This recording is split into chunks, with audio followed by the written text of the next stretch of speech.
So when we come to the Bible, we need to realize that it's not just a book. It is a book. It's a book, a holy book that God has given us where he reveals himself in it. But it's also a holy library. It's a little library of 66 books. And sometimes people forget that, and they have a tendency to sort of flatten it out and just read it as just one style of writing. We don't do that in modern day life. We're not usually consciously aware of the different genres around us, but the media, both movies, videos, books, print material, there's all kinds of genres around us that we unconsciously make judgments about. We help us understand how to interpret them more accurately. If you're working on your car and it has very precise instructions about how this little measurement on a spark plug has to be, you're not like, well, hey, it's just supposed to be small, 0.3 millimeters, that doesn't matter. Well, yeah, it does matter, because you can look at it, you read it, that's a scientific diagram that you're reading. That's very precise information. Or if you pick up the mail and there's a letter, probably misspells your name, and it says, dear Mr. So-and-so, you've just won $10 million. You don't start dancing around, I won $10 million.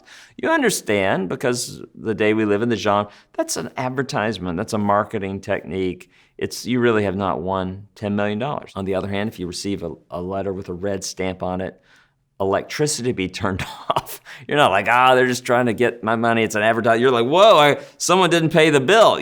Like we make these judgments. Or we, as modern day viewers of videos, you can watch a movie and they have flashback scenes towards someone's younger. You know what that is because you've been watching that kind of genre all your life. But if we were to show this to some person in another time or culture, they may be completely confused as to what's happening at that point in the story, because we just know the cues of that. Well, the Bible has many different genres, and there are many assumptions associated with them, and you can usually figure out those assumptions just by carefully reading the text and seeing how the text is interpreted and how other biblical authors pick up those texts. So this is not like we're imposing some kind of foreign grid, but we're trying to hear the authors themselves as they have guided us to understand their writings. Most classes and books on interpretation, how to interpret the Bible, will take maybe half the time or more to go through different genres of Scripture.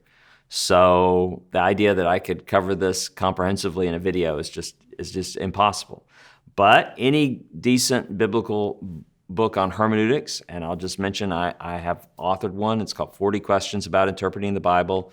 About half of that is going through different genres of Scripture and talking about how do we understand them rightly. Is going to talk about the rules and patterns to not misunderstand them. Probably the most common genre of Scripture is historical narrative. If you read through the Old Testament, over half the Old Testament is reporting through narrative what God and his people have done through history. We find tons of historical narrative in the New Testament. The Gospels, the book of Acts, sections of Revelation and so on could be classified as historical narrative in the midst of apocalyptic genre. So we have lots of historical narrative, and that is sadly, for some modern interpreters who are struggling with this, that can be very difficult if they've not been trained in that, right? Now, God in his wisdom revealed his word in historical narrative. And one reason he did that, I'm convinced, is because just how captivating story is. Our hearts and minds are written to be captivated by story. But sadly, this is also something that can be easily misinterpreted. Someone takes some details out of the story and just kind of runs with it without attention to actually how that functions within the book as a whole or within the narrative as a whole. I mean, one of the most important points for interpreting historical narrative is context. Just people not reading it in context and asking the question, hey, what is the author of 2 Chronicles trying to teach me in reporting this? What was he trying to teach his ancient audience? And what are the modern day implications, applications, and redemptive historical trajectory within the canon related to that teaching? Especially like in the Gospels, I think a helpful phrase to ask is, fill this out. I got this from a mentor of mine. I, Mark, am telling you this story about whatever. Because, why was the biblical author, what was he wanting us to believe about Jesus, or why he came, or what he was doing, or what it means to follow him? What is he teaching through that story? That's such a pivotal question. Another common genre we find in the Bible is epistles. Right? This is one that evangelicals love, the letters of the New Testament. And a lot of the times the meaning is a lot more on the surface, right? It's a theological teaching or moral implications of that teaching. But again, there is oftentimes a cultural distance there. For example, 1 Corinthians 8 through 10, Paul's talking about meat offered to idols. Now, there are a few cultures I've interacted with where that is a live issue. People live somewhere where there is food that has been offered to idols, and they have to decide as a Christian, can I eat this or whatever? It's not something most modern Christians have to deal with. However, if you look at the passage, you look at the text, Paul says, hey, someone sacrifices food to an idol, who doesn't matter. God created everything. Eat it, don't eat it. You're not worshiping the idol to eat that meat. However, if someone has a sensitive conscience and they associate it with sin, and then they do that in their mind, then they are sinning. And if we encourage them to do that, or we're not thoughtful in the way we deal with that sensitive, debated moral issue, then we could encourage them to stumble and fall, right? So love takes priority over freedom, even though we want people to grow up in their maturity and not be flawed in their understanding of moral issues. So are there debated moral issues today that someone can have a very sensitive conscience about, or because of their background they can associate something, and then you can think about, for example, different styles of music. Someone, let's say, comes from a background where they associate a certain style of music with a wicked lifestyle. When they hear that music, it awakens those memories and thoughts, and there's nothing wrong in that music in and of itself, I would argue. The style of music, right?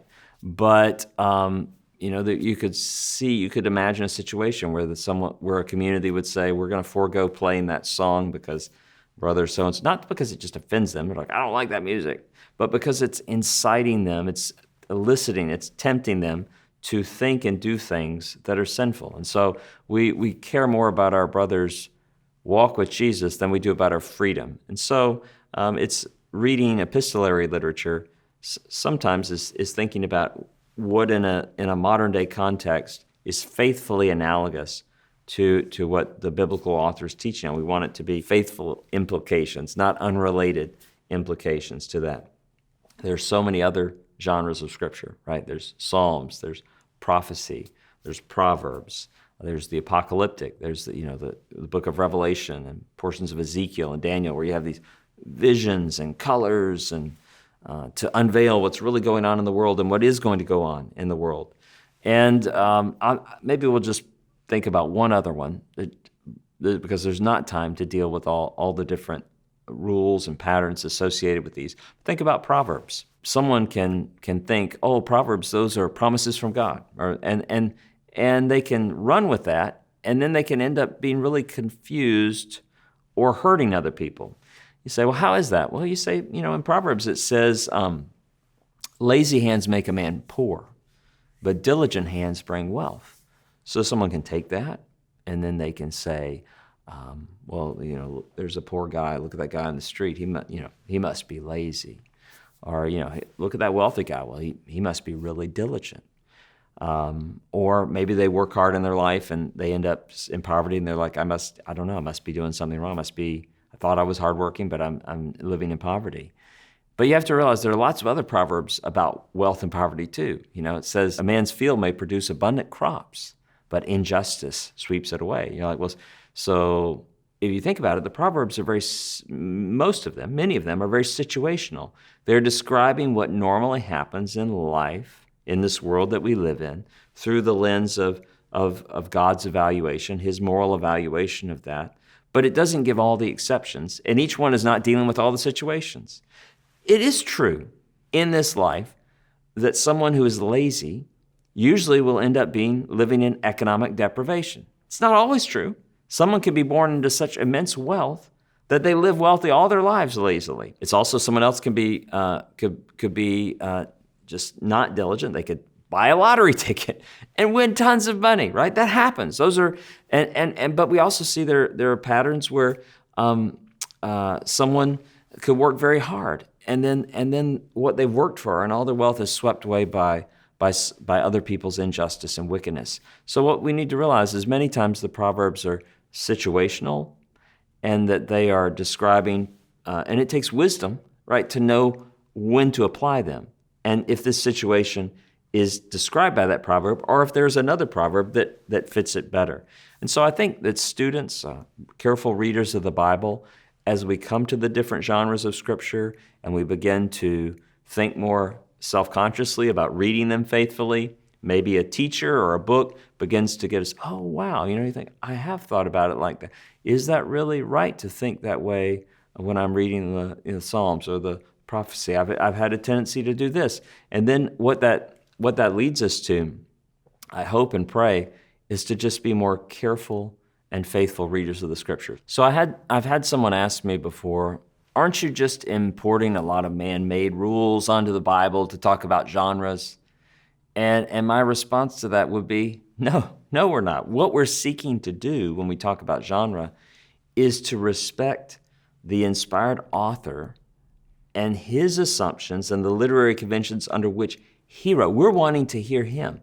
Now, to come to those rules and principles, again, is ultimately you can defend that, I think, from just a careful reading of those original documents, from a careful reading of the literature of Scripture itself. So principles for interpreting genres, all that is a careful reading of those different genres, summarizing the assumptions the biblical authors have for their audience when they come to that. So all we're doing in talking faithful discussion of biblical genre is just like, let's hear this word from God, unfiltered. Let's hear it in its full strength and power. And we're trying to take off the layers of our own cultural and literary biases that we have a tendency to import onto any text that we read, so that when we come, we're respecting what the inspired author is writing there, what he's intending. We're not importing wrong and